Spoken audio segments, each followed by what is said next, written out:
Hey there, welcome back to another video. This time it is a review of the 1998 comic book action horror film Blade, starring Wesley Snipes.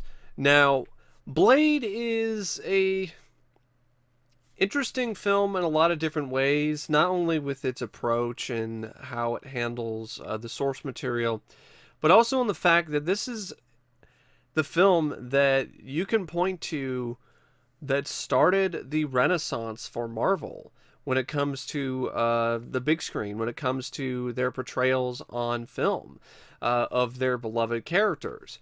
Before Blade, audiences or critics did not respond very well to Marvel films on the big screen. For years and years, Marvel was not able to get that hit like Batman or even anything like Batman Forever or Superman the movie. They weren't even able to get a Supergirl. Like they were doing so bad with their live action adaptations of their characters on the big screen that they didn't really try to do it that much. They stuck to TV. Their first ever film that they did that's based on a property that they owned was Howard the Duck. I like Howard the Duck. I like it for what it is. I don't think it's as bad as people say it is, but it's true that the film was a spectacular dud. It was a rotten egg in the box office, and critics weren't a fan of it, and audiences weren't really big into it. So Marvel didn't really bother to try to do any more adaptations. I know Canon was trying to get something off the ground with Spider-Man, but it never happened. So, and even in the 70s, you had the Incredible Hulk TV show, but then then I think it was CBS at the time, also tried to do another Marvel show, and I got ahead of myself there. Forgive me. They did another Marvel show with a live action adaptation, and that was with Spider Man with Nicholas Hammond. And I can have some fun with it, and it did all right in terms of ratings, but it was an extremely expensive show, and it wasn't really like the comic. And so, I mean, there was just all this crazy. I mean, they even did Captain America with Red Brown and his plastic shield, and then Captain America 1990, which was like the it was supposed to come out in theaters, but that never happened. Like there was even a trailer, but the movie never got released in theaters. Fantastic Four 1994, that film was only made so the German production company could keep the rights. So it's one of those things that, and it never saw the light of day. Like I think it aired and was played once at Mall of America in 1994 sometime, and that was it. So it's one of those things. It's like Marvel just did not have the respect. And the comics were doing fine, and they had well known properties and well known characters, but audiences could care less. They did fine with cartoons and stuff like that, with Spider Man the Animated Series or X Men, but when it comes to live action adaptations on film, there it was a total shit show, or they didn't even bother. Even in 1995, they did a adaptation of Generation X, and that was on Fox. It was kind of a failed pilot for a TV series that never happened. And they did another one in 1998 with a screenplay by David S. Goyer, who would actually go on to write Blade. So there's actually a little bit of a connection here. And that was for Nick Fury, Agent of S.H.I.E.L.D., and that starred David Hasselhoff as Nick Fury. So the Marvel was not known to be successful. Marvel was not synonymous with wealth or success or anything like that. Marvel now, when it comes to films, is considered to be like the top of the mountain, but back then it was not the case. And in 1998, not 1988, because they didn't really do anything in 88. I think they might have done a TV movie with Incredible Hulk, maybe. But other than that, or they had episodes of Spider-Man and his Amazing Friends. But, you know, other than the cartoons or a few TV shows or TV movies here and there, Marvel did not try to do any live action films. Now, There were other films that were kind of in the works but never got made. Like there was a Hulk film that was in development that Steve Johnson worked on the effects for. It's going to be this crazy big project, and I almost want to do a video about that sometime because it's really crazy. It was $100 million production, and it was going to have practical effects and like a guy in a suit is going to play the Hulk and all animatronics and like a 50-foot tall animatronic Hulk. It was insane. It was nuts, but that movie never happened. So in 1998 you had Blade, which Blade was not really the most well known or well received or well regarded character in Marvel's library. In fact, he was pretty very low on the totem pole.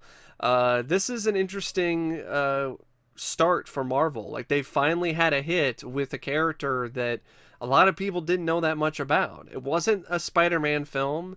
It wasn't a Batman movie. It's not like with DC when they had Superman the movie and Batman. They're two most well-known and well-established characters. When they were on the big screen, it was a huge hit, a huge success. No, Marvel started out with Blade, and it almost didn't happen because Wesley Snipes was trying to get a Black Panther film made. He wanted to do Black Panther. He'd been wanting to do Black Panther for years, even before he signed on to do Blade. But then Black Panther just was not going to happen, so he decided to do Blade, and the rest is history.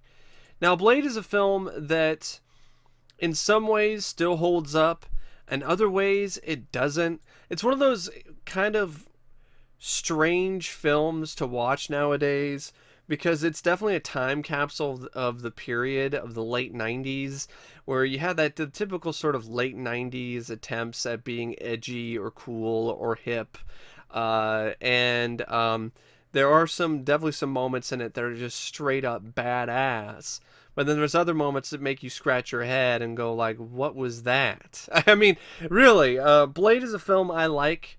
I like the movie. I don't love it. I think the sequel, Blade 2, is a much better movie.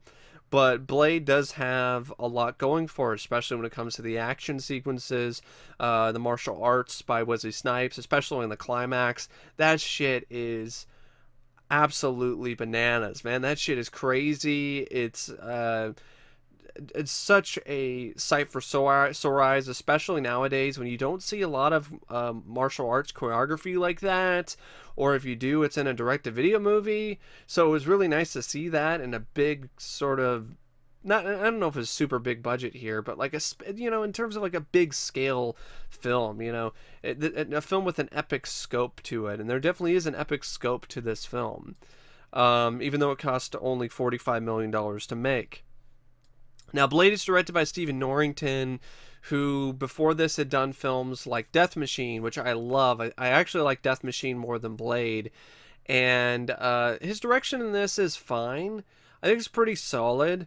I would have to say, though, I'm not a fan of the cinematography or some of the editing techniques, and I don't know if those were his choice or not. But either way, I'm not really too keen on them, especially with this whole sort of thing where a lot of the shots I don't know, it's like there's a lot of white sort of lighting, and it's white harsh lighting. There are certain moments in the film where colors just look washed out because there's just so much white lighting going on. I also am not a fan of a lot of the editing in this. The first 20 minutes could have been so much better for me. I think they're still solid. I mean, the opening sequence with the vampire nightclub is epic, but I mean, there are other moments within the first 20 minutes. There's just frenetic, weird editing that I'm just not a fan of. It was like the editor was trying to experiment with the film and it backfired. The editing by Paul Rubel. That definitely does not make me want to ring a bell, for you did a great job. When you go to a restaurant and they're like, hey, ring the bell for good service. I'm not ringing the bell for good editing. Especially there's a sequence in the film where Blade is chasing after, or the guy in the police car is chasing after Blade, and all of a sudden the camera just speeds up and it's all herky-jerky, and I don't even know why it did that. I guess it's just kind of a late 90s thing. Um, but it does not work. And they don't do that very often throughout the film, but when they do it, it's just distracting and it takes away from the movie. And there's other moments where the editing is just a bit just off. There's times where it's fine and the faster pace works in its favor, but there's other times where it takes away from the film. It just makes it, I don't know. It just makes it kind of irritating, to be honest. I mean, that kind of editing kind of is irritating to me. I don't know what it is. It exemplifies try hard. Let's try way too hard to make this look different or something. It's the typical kind of stuff you saw in music videos all the time, and I guess it just has not aged well. And another thing that has not aged well when it comes to this film is a lot of the CGI. Some of the CGI looks fine, but a lot of it does not really look that great at all. For the time, it was okay, but yeah, there's a lot of CGI in this that just does not stand the test of time or hold up in any way, shape, or form. Thankfully, though, there is a good amount of practical effects and makeup that make up for it, but still, it's one of those things where when that CGI does happen, it kind of does take me a little bit out of the movie because it's jarring.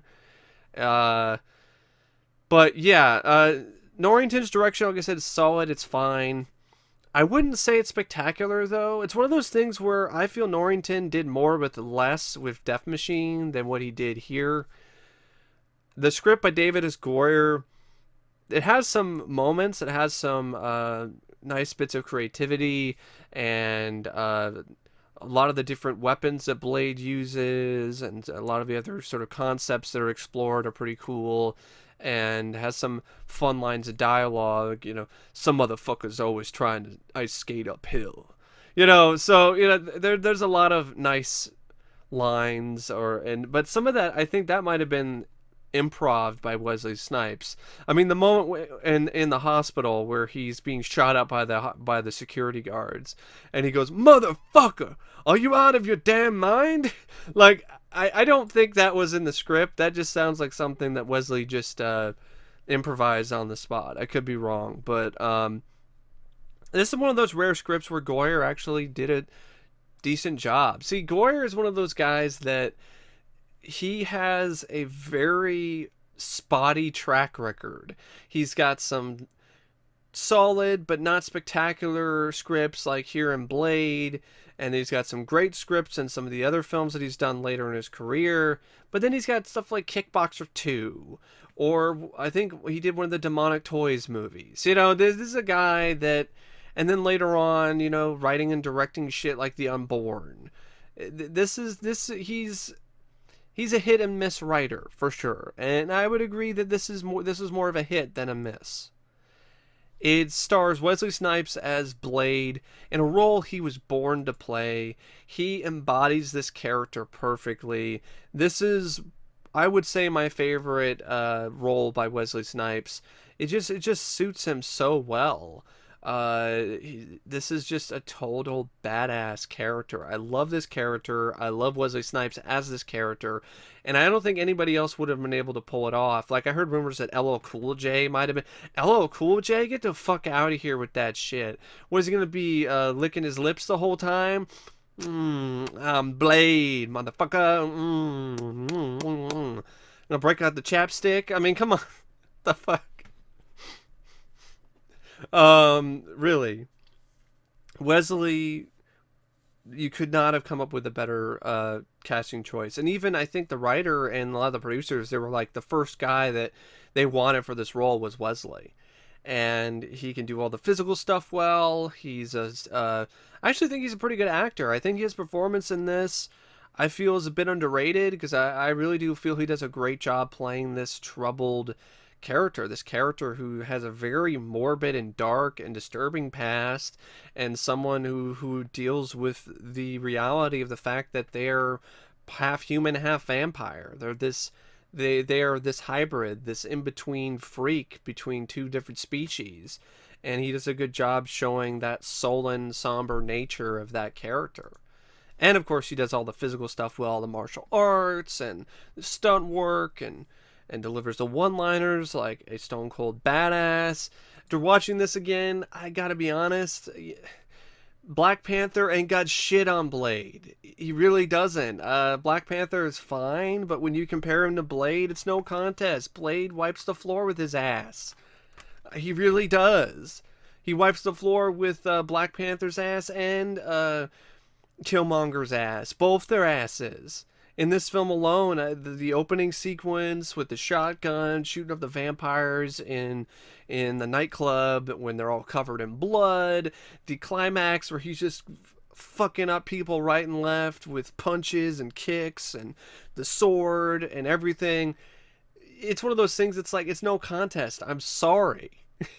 A PG-13 Marvel movie with CGI rhinos versus, I mean, there's CGI in Blade, but there's also a lot of practical stuff. There's a lot of Wesley Snipes actually fighting people, fighting real people, not a CGI Blade fighting a CGI bad guy. So yeah, I can't sing enough praises for Wesley Snipes in this. He really does make this film. If anybody else played this role, this movie would not be nearly as successful or as effective as it is. Nabushi Wright plays Dr. Karen Johnson. She's fine. She's there. I thought, there were times where she didn't have that much chemistry with Wesley, but there were other times when they were okay. But I don't know. I mean, the character was there for me. I'm not watching Blade for Dr. Karen Jensen. I'm watching it for Blade and for Whistler and for the other vampire aspects and elements of the film. Stephen Dorff, the kid from The Gate, all grown up, plays a role that I swear was written for Christian Slater, because his performance in this is so quintessential Christian Slater. Like, if you've seen this film, you know exactly what I'm talking about. It's like he's just playing Christian Slater as a evil vampire. He even has some of the same mannerisms and line delivery. It's one of those things where it's like, he honestly is a poor man's Christian Slater. He does a fine job with being a poor man's Christian Slater, but there would be better villains for Blade to face off with in the franchise, especially in the second one. Not in the third one, but I'm not going to talk about the third one right now, because if I do, I'll get off topic and I'll just kind of ruin the buzz I got right now talking about the first one. Chris Christopherson, I absolutely love as Whistler. I've always liked Chris Christopherson as an actor, and it's just really nice to see him in a role like this. Did I catch you fuckers at a bad time? Yeah, I like the fact that he's a lot of ways Blade's Q, who invents all these weapons and stuff for him, and they have this father and son relationship, and it was a very tragic sequence as well with the character when he gets beaten to death and bitten and essentially kills himself. But of course that's undone in the sequel, but it is what it is. But regardless, I felt that was an effective sequence and a good performance for Chris Christopherson. Donald Logue, I thought was a really out of the blue casting choice as Quinn, who is the lead minion of Frost, but I loved it. I like Donald Logue anyway. I've liked him ever since I saw him do commentary on the I Love series on VH1, and here he's cocky, he's a wise ass, and he's a pain in Blade's ass, but it's an entertaining type of henchman. It's the type of guy you love to hate, and I mean, that's the thing, and I miss that type of character in a lot of films nowadays, the villain or the right-hand guy to the villain who you just love to hate. I mean, in a lot of ways, he's the Clarence Boddicker to Stephen Dorff's Dick Jones, but not entirely, because, he can't touch Clarence, and he does not have the same intimidation factor, but it's still a memorable, fun role regardless. You can tell that Donald had like a total blast playing this role, and it shows. Udo Kier's in this as a little bit role as like the head of the House of Erebus, which is the head of these a group of these older vampires, these purebloods, who have a backhanded, well, not just backhanded, that's not the right word for it, backdoor deal with humans. And then Steven Dorff is like, "Fuck that shit. We're gonna rule the world. We're gonna rule the world." Um, he's fine. You also have Tracy Lords, who plays Raquel, who is a seductive vampire, who kind of a girlfriend character for Steven Dorff. Um, I would say like this is the biggest role she's ever had, because most of the time when she was in any kind of movie, it was a direct-to-video film. So good for her. I thought she was sexy, and I completely forgot it was Tracy Lords. I'd say it's probably her best performance too. Um, and you also have Sana Laffen, who would go on to be in Alien versus Predator, and she plays the mother of Wesley Snipes' character. And her performance is fine, but it's one of those things that's like, I knew I recognized her from somewhere, and then I could not quite place it, and then I looked up the cast online later, and I'm like, oh, it's her. It's the girl from Alien versus Predator. No wonder I recognized her.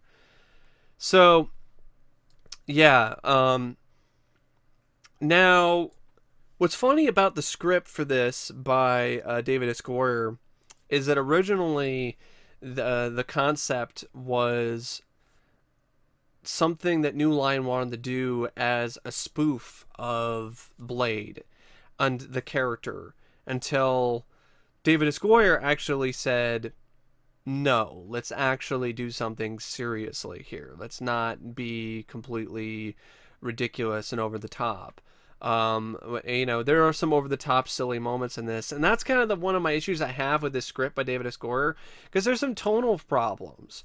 The stuff with Pearl, it's a great makeup effect, but that looks like something straight out of a Brian Yuzna film or something. Like, is that a cutscene from Faust: Love of the Damned that wasn't used or something? It's just, it sticks out like a sore thumb, and there's other moments like that in the film where the tone just does not work. It does not mix well with the rest of the movie.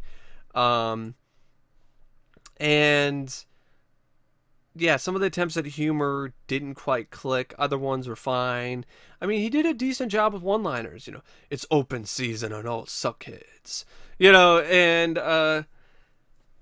the sort of banter back and forth between Whistler and some of the other characters. Now, speaking of Whistler, Mark Singer was originally the first choice for Whistler, but it went to Chris Christopherson. I'm glad, because I can't really see Mark Singer playing this role.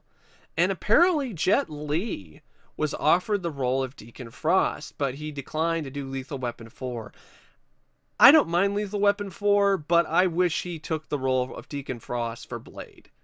Steven Dorff is fine, but Jet Li would have been a million times better. And can you imagine the fight scenes with Wesley Snipes versus Jet Li? That would have just been absolutely unbelievable. It would have been spectacular.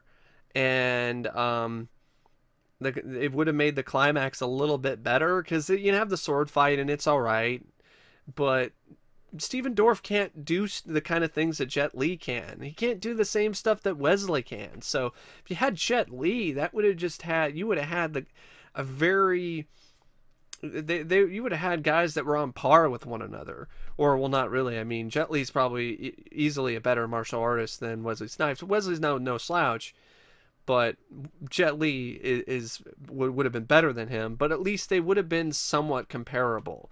Versus Steven Dorff versus Wesley Snipes just felt like a mismatch, and it showed. But the filmmakers did the best that they could with that mismatch, but still, it was still a mismatch. So I really wish that happened. But what we got wasn't bad. Now, when it comes to the film, I would have to say one of the other issues I had with it was the pacing. There are quite a few dead spots in this movie where it just slows to a halt and not much happens, and you're just waiting for another action sequence, and the whole subplot with the cure I really didn't care about. And there was this all, it was one of those things where once it gets going, once it kicks into high gear, it is exciting, thrilling, and flashy and fun. But when it slows down, it really does slow down. And it brings the film, I wouldn't say it brings the film down entirely, but it definitely does bring it down a little bit. Now, the film definitely does show the budget of $45 million on the screen, even though there are some chintzy looking CGI. There are other instances where there are some really impressive looking practical effects. The burned up corpse of Donald Logue's character when he comes back to life in the hospital. A few other aspects of things, like when the serum is injected into vampires and they explode. There was some of it done practically. One of my favorite practical effects in this is with Udo Kier's character when he's put out there in the sunlight to watch the sunrise or whatever on a beach, and his character just absolutely just gets gorily, just brutally, just annihilated by the sun. I thought that was a very unique way to show a vampire get disintegrated by the sun. He just bleeding everywhere. Just his head, his jaw falls off. He just gets, he explodes. I thought it was pretty nuts. And I thought that effect was really well done. I think it might have been K&B who did the effects, but I could be wrong. Whoever did the makeup effects, they did a really good job with that. The film definitely does live up to its R rating. The opening sequence alone is one of the bloodiest things I've seen since probably Dead Alive. It's surprising the MPA even allowed them to have that much blood in the opening sequence. The music by Mark Isham, that's another thing I'm not too keen on. At times, it does add some nice atmosphere to the film, but at other times, it's completely forgettable. You don't think that much about it. It doesn't add a lot to the film. It doesn't add that much to the action sequences. It's kind of stock, generic techno music. So I would have liked to have heard a score that, I don't know, would have added something else other than kind of rave beats to the background, or just kind of stuff that was just there. It was like, this wasn't really one of his best scores or one of his best efforts, if you ask me. The cinematography by Theo van de Sande. At times, the cinematography looks gorgeous. It looks fine. I mean, when you have stuff that takes place in the rave, or stuff that takes place in the vampire's lair and stuff like that, it makes sense to have this kind of stark white contrast, slick, stylish look. But then there's other times where it just looks like a music video and not like a theatrical film. So I don't know if that's exactly what Norrington was trying to go for, or what, but I'm not a fan of it. And there's other times where it looks like the picture is stretched out. Maybe it's the DVD that I watched, because this is the Blu-ray, but when this got sent to me by Jonathan, it got broken. So I don't know if you could see the crack or not, but the first film, the disc got cracked, so I watched it on my DVD, so maybe the Blu-ray looks different. But I saw a Blu-ray rip online earlier, and I switched to the Blu-ray. I switched from the Blu-ray rip to the DVD, because the Blu-ray rip had terrible sound. But anyway, when I watched that, the camera was still stretched out at certain times, and I don't know what that's about. It looks like a 4:3 picture that was stretched out, and I think that was done on purpose to give the film a certain look, and I'm not too fond of that. I'm just not. But anyway, I don't really know what else to say about Blade. I would have to say that it was a fun film. I had not seen the film in years, so it was almost like watching it again. I didn't like it this time around as much as I remember liking it, but I still enjoyed the movie, especially when it had the action sequences, when Blade is going around just kicking ass right and left. There's just so many badass moments. I mean, just the way that he just easily decapitates Donald Logue's character and just grabs his sunglasses out of midair and pops them on. I mean, that's just so badass. And there are a lot of just badass moments like that throughout the whole movie. I mean, when he finally dispatches Stephen Dorff's character Frost, and he kicks the vial of serum into his head. You know, Pele kicks it right into his head. And of course says that great one-liner, you know, some motherfuckers are always trying to ice skate uphill. You know, it's just, there's so many wonderful moments when it comes to Wesley Snipes just being a total fucking badass in Blade.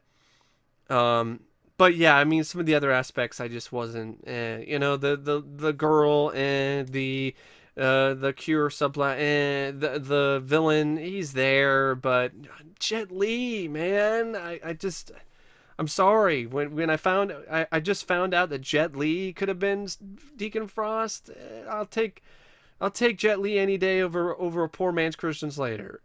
But as it is, you know, for what it is, it's still good fun.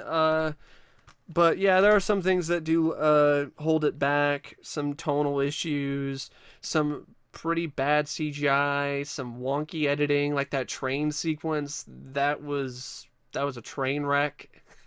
Um, but there's a lot of moments in it that make up for it, though, with just sheer impressive martial arts, or choreography, or just Wesley Snipes being one of the most badass dudes on the planet. So anyway, I don't know what else to say about Blade except thank you for watching my review. Oh yeah, if I was gonna rate it out of 5 stars, I would give the film 3.5 out of 5. I think it's an above average movie. I don't think it's a great film. I don't think it's I would say it's a classic, definitely for the time. But you know, there's just some other elements that just don't quite jive with me, and